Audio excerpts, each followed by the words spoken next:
Right, I'm the artist taxi driver. I'm here with Parasuram, and you've got the matchless gifts. Yeah. And you've just turned up in your van. Yeah. And you're going to be feeding. Who are you going to be feeding today? All homeless people, single parents, students who are struggling. Anybody needs a good meal, and we're there.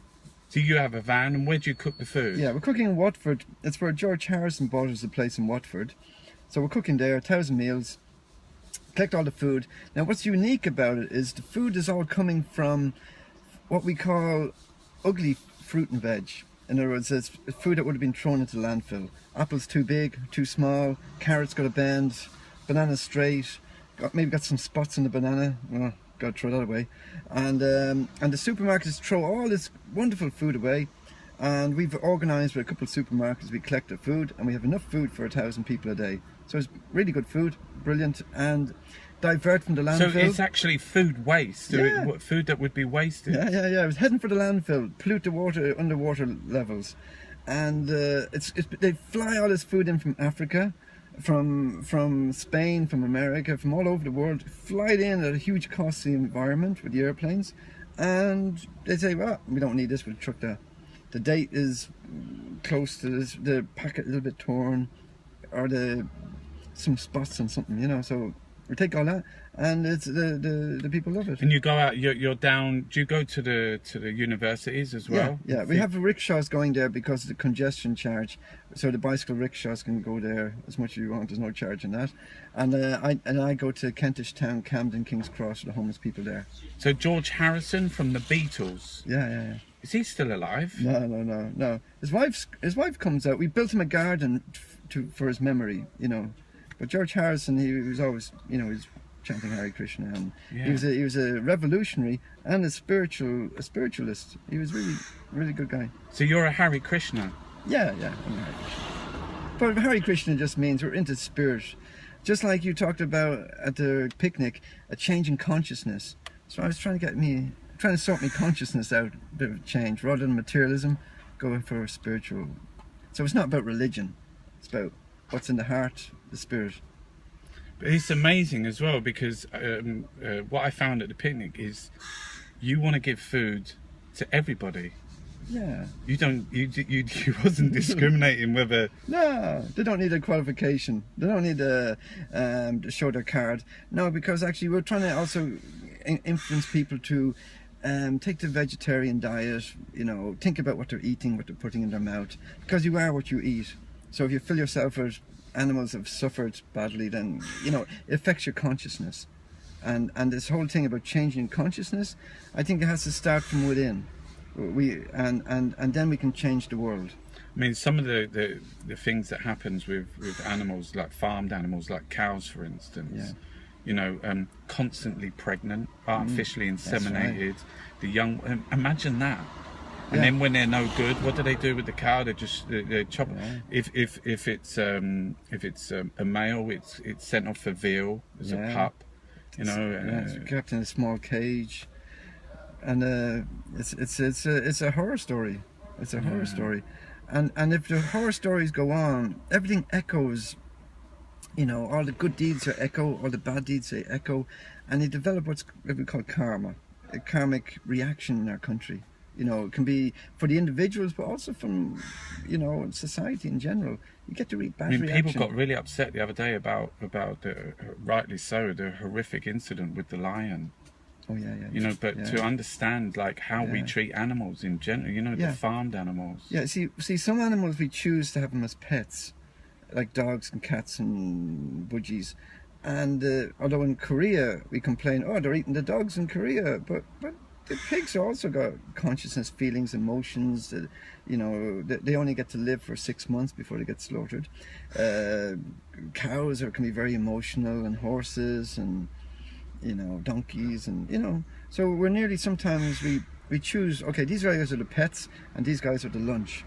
You know, so we're trying to say, no, every living being that has feelings and emotions are conscious. The consciousness is a symptom of the soul. So there are spirit souls like you and me.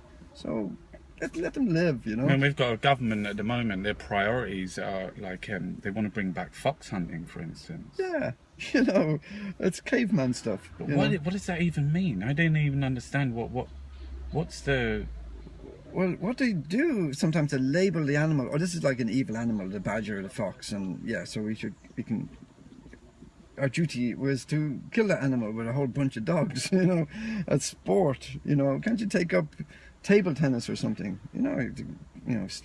Ripping a poor animal to pieces. You know, it's a caveman mentality. Like, let's rise a bit. You know, rise the consciousness a bit higher. I mean, the way that we have a government that's imposing austerity, which is basically saying we've got to reduce the deficit, so we're going to we have to cut benefits to disabled, to sick, you know, proper, like with sanctions, you know, sanctioning 1 in 6 people. You know, I heard that they've got this workfare scheme, and this guy who's 60 years old, they've sent him to work at a garden centre. He's 60, moving flagstones for free, under threat of sanctions. That's awful, isn't it? It is, yeah. There's enough for everybody's need, but maybe not everybody's greed. You know, there's plenty for everybody. You can grow 10 times more crops in the land as you use for beef cattle anyway. So economically, you know. So putting all these sanctions are all artificial. This country is growing plenty of food, enough for everybody. And that's why 1/3 of the food is thrown into the landfill. So it's just, it doesn't need... 1/3 of the food is thrown away? From the field to the table. That's awful. That's shocking, isn't it? And when you see all these trolleys and crates of food getting chucked out, and you're thinking like, whoa, I'm only getting 2 supermarkets are supplying us. Imagine if we can organise all those food together. Our plan is we can cook huge amount of food for all the students, all the people who are struggling with, you know. Have you seen a rise in homelessness? Sure. Even a rise in mad rise. People are here, they can't get any benefits because they haven't been working in the country long enough, and there's no work. And then there's the students, many of them are squatting, living in couch surfing, you know, because they can't afford the fees that have been hiked up 3 times in price in the last 2 years. So the food, they're struggling to get a good meal together. So.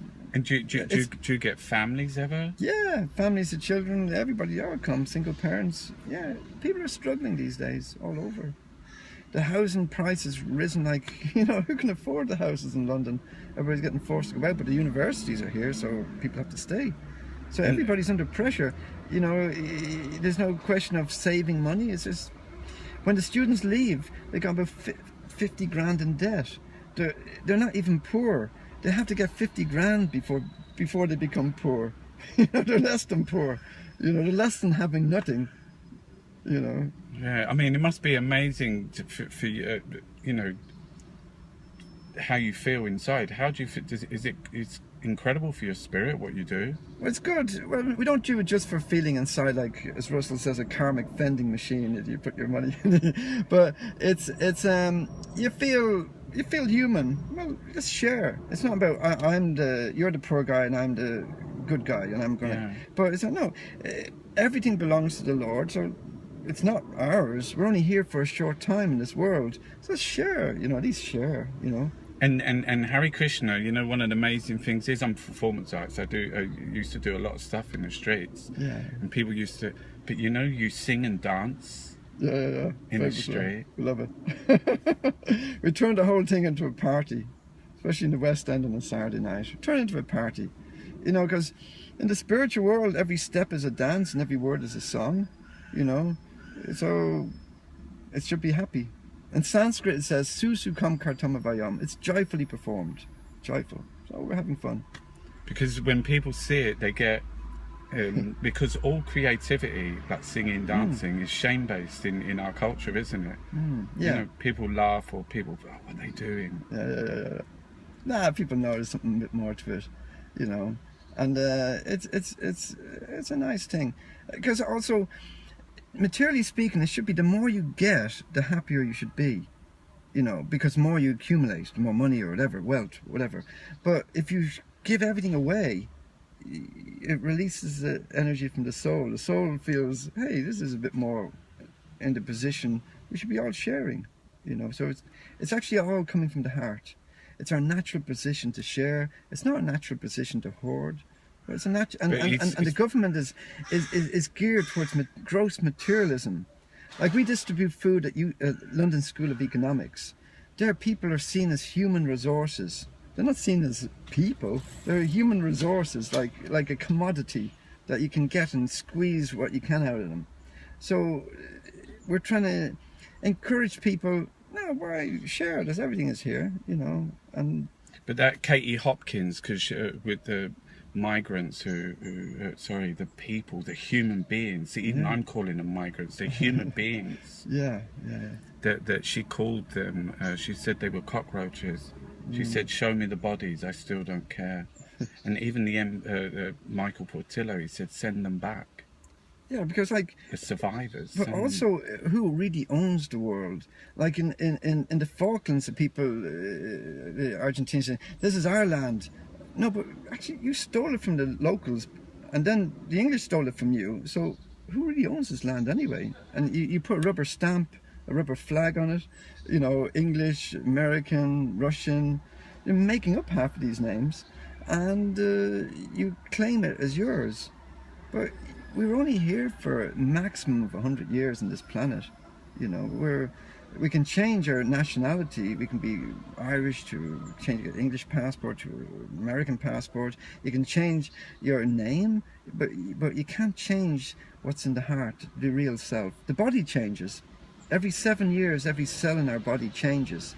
So once we're young and getting older, but we're the spirit person. So that spirit, that's important. And that's where the change of consciousness is, to get away from the whole gross materialism and the abuse and the exploitation, and change into this beautiful consciousness of sharing. And that's what is cool.